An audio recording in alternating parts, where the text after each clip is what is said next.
Alexis Joel here, breaking down barriers to your meaningful day-to-day activity, everything you need, want, and have to.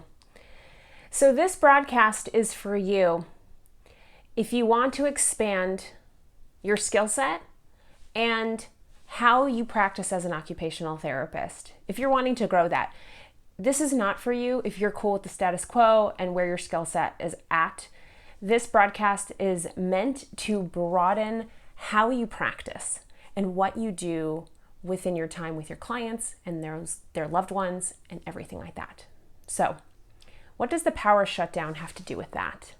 Well, first, let me start off by telling you my story of what had happened, and then we'll go into some of the reflections that came about from that.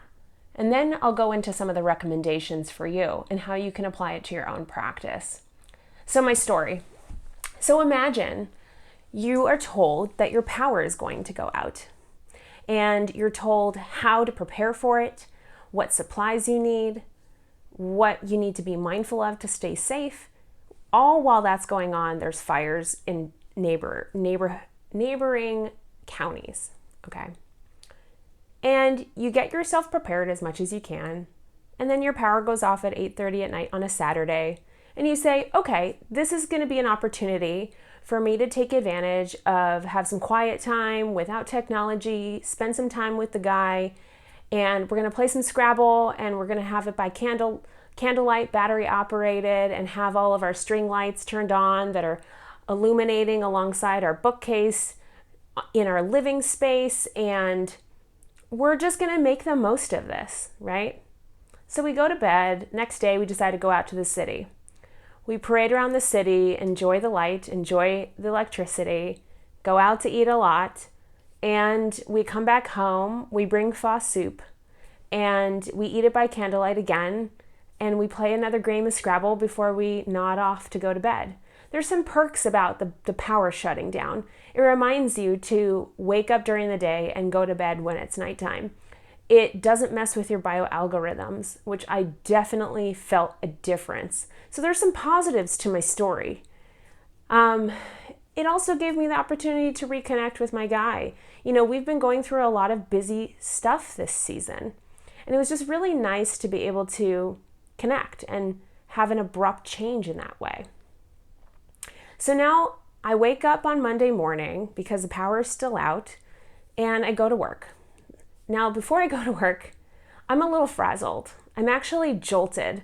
My battery power on my phone was pretty good. I kept it off pretty much the entire weekend, fully charged as recommended. But I did turn on my alarm on my phone. And normally, my alarm is actually this light clock where it gradually opens up light to wake you up more naturally with your bioalgorithms and all that kind of stuff. And so my phone just jolts you up. And even though it's a nice tone, I already felt a little agitated in the morning on Monday. And then I go to take a shower, and the shower's cold. This is not going to work. So I'll go ahead and do a sponge bath at work because there's hot water there, there's a generator, and all that jazz. Apparently I didn't have hot water. Some people in my neighborhood did have hot water, even with the lights out, but not here nor there. So I go to work after 6 o'clock in the morning. I'm getting ready to put together what I need to put the patient's assignment list together for myself and my staff, and the lights go out at 6:40 a.m. The generator that is backing up the hospital went down, and my coworker and I are rummaging around to figure out how to get the headlamps and flashlights and lantern that are sitting in the bathroom in our office. And we did that, and I did the patient caseload by flashlight because I couldn't find my phone on my desk. It was that pitch black. And then the power goes off. Actually, I'm going to back up this story a little bit. I found it sounds like a simple thing, but it's a big deal. As I'm doing the patient case assignments, I use pencil for a certain part of it because we do a lot of changes on our patient tags. We don't use an electrical scheduling board. We use a manual. And so my pencil's not sharpened. I go to sharpen the pencil. I put it in the sharpener. It's not working. Of course it's not working. It's plugged into the wall. So I'm like, Okay, awesome. So I'll have to get creative or just wait and hope that the power turns on. So I'm doing the caseload, the power goes back up. I'm like, okay, cool, this is good. And then I get ready into the process of activating the emergency response that's in our hospital. Because if the generator ran out once, it might go out again. And so it's time to wrap up how many staff are in the office, wrap up how much supplies we have, like walkers, wheelchairs, all that kind of stuff that could be helpful to clients if needed. And I go on my merry way, and they talk about what happened and all that kind of stuff and what they're going to do about it from here forward. And it was a really busy day at that point, right? I haven't finished the caseload list yet. And then I come back up. It's been like 3 hours at this point.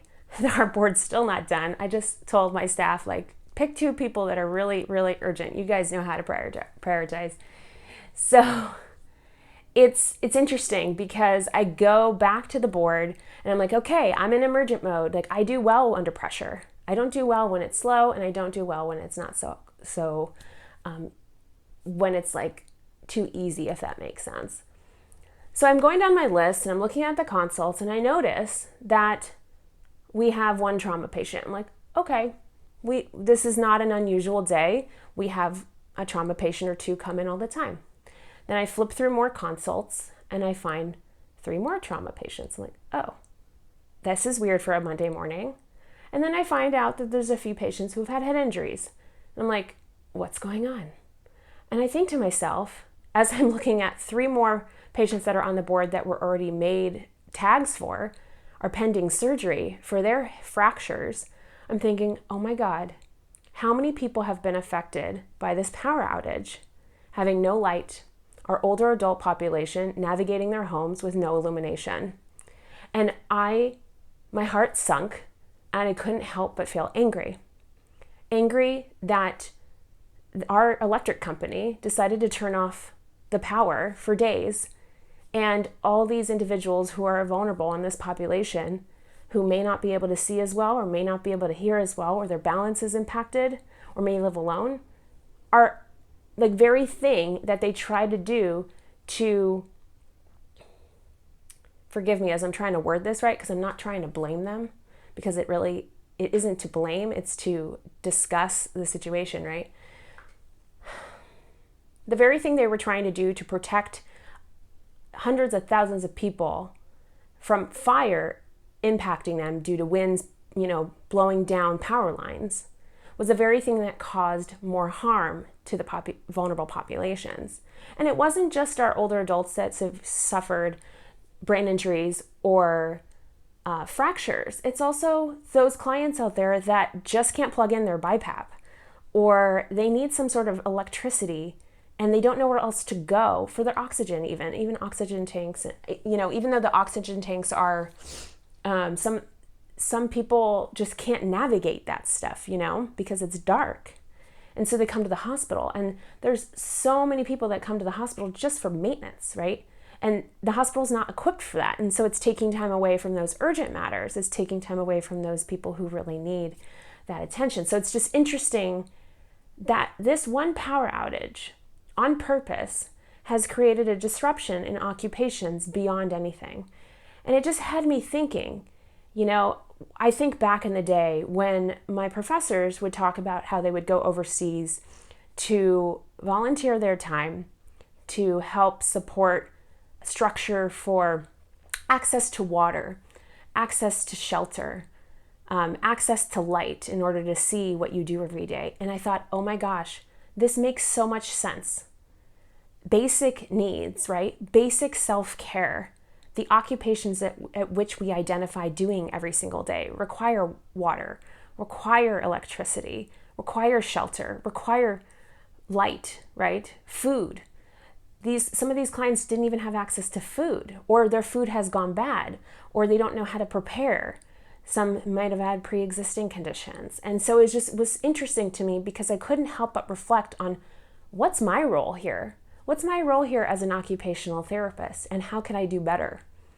It really challenged me in that way because I thought to myself, well, shoot, I had a disruption to my ability to take a shower because there was no hot water. I had a disruption to my sleeping routine because of how I woke up when I normally don't wake up from my alarm on my phone. And then my clients, they had a disruption to their ability to walk from the bedroom to the bathroom in the dark with their walker multiple times a night when they're needing to toilet. Or maybe they're getting a snack from their refrigerator. And when dawn doesn't come up until after 7 in our area right now, how do they get ready for their own routine without an injury or an insult? And I just thought to myself, there's so much more that we can do. And it forced me, and I wrote a couple of things down because I didn't want to forget to tell you guys. It forced me to think bigger, and I just thought to myself, I wonder, am I really doing my job as an occupational therapist in an acute care setting, right? That it goes beyond just the basic ADLs. Now, I've always been an advocate for more than beyond the basic ADLs, but a lot of the times we feel a lot of pressure. We feel pressure to be able to get them in, get them out, and we just don't have the time. And the truth is, though, when I think of the definition of what an occupational therapist is, especially after this, I define it as this. I'm going to read it to you because I feel it's really important. Okay. So what do I really do as an OT? I help people access their occupations when there is a disruption and to support prevention of disruption so they can continue to access their occupations. So imagine you're an older adult and you're trying to get back home from the hospital. You need to complete your basic ADLs independently or modified independently if you're using a device. Now imagine you're that older adult trying to juggle your walker and a flashlight to go to the bathroom in the middle of the night. It changes some things, right? And so even, I even realized, am I asking enough about this client's routine? Literally how they're spending every single moment of their day in order to access their own occupations safely and accessing their environment. How are they getting food when there's a difficult issue? Am I asking more safety questions in preparation of their home? What is my role in this, right? And so I thought about that and thinking, as an acute care therapist, I could do better. And I think as occupational therapists as a whole, we could do better. And when there's a disruption like this from a natural disaster or even planned interruption, what kind of questions can we be asking to help support our clients? And so I'm going to give you a few things to think about, okay? The first thing is recommend to all your older adult population, get headlamps. They just are a band across the head, hands-free. They can hold their canes and walkers just fine, and they will illuminate a lot of light, okay? There's no reason why they can't have that at their bedside when there's an emergency.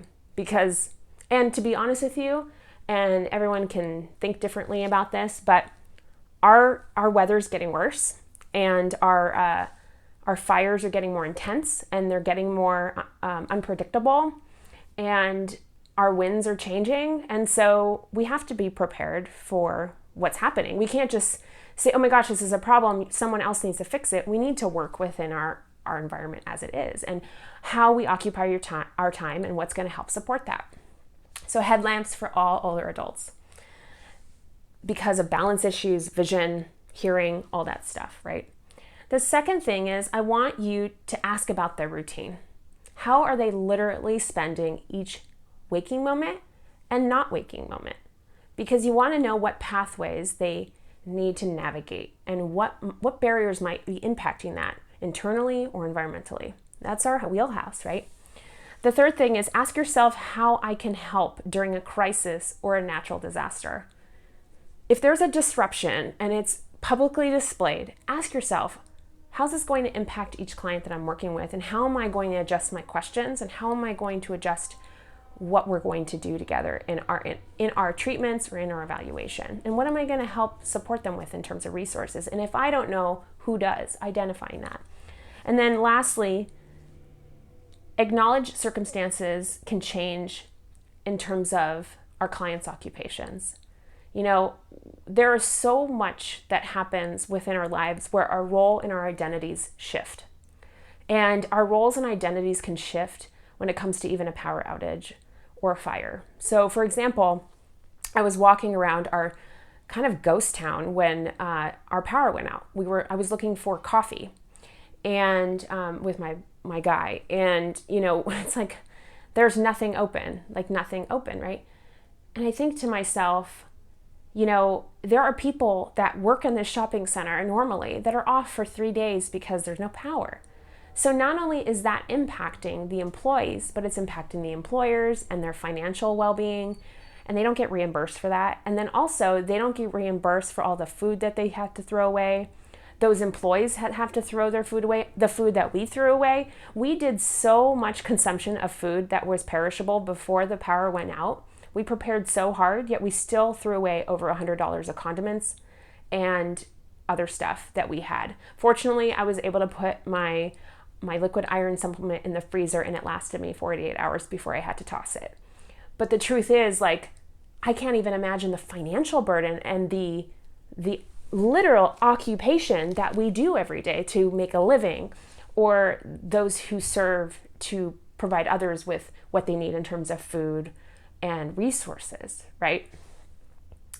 So it's interesting. So any shift, any change can impact our identities and our roles in everyday life. And so I want you to consider that as well as you go about your day-to-day. Just to say hello to all of you lovely people here. Thank you for letting me chat about this, because I've been thinking about it and reflecting about it like crazy. But I just knew that I needed the time to do it, to actually present it to you today.